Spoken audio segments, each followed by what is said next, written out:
sa bisa ng warrant of arrest dahil sa kasong attempted homicide. Nahuli ang isang wanted person sa operasyon ng Sulat Municipal Police Station. Ang buong detalye ng report ay mula kay Patrolwoman Cristel Palafox.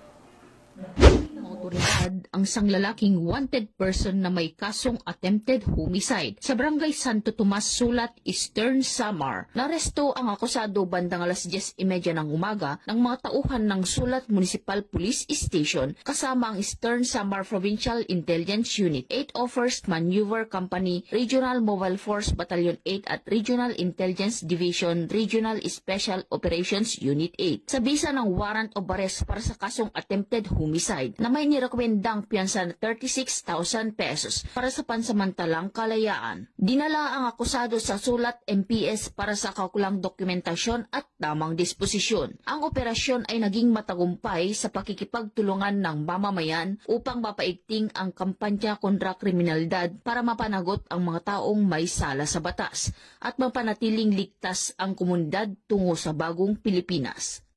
Mula dito sa Eastern Visayas, ako ang inyong PNN correspondent, Patrolwoman Palafox, alagad ng batas, tagataguyod ng Balitang Pulis.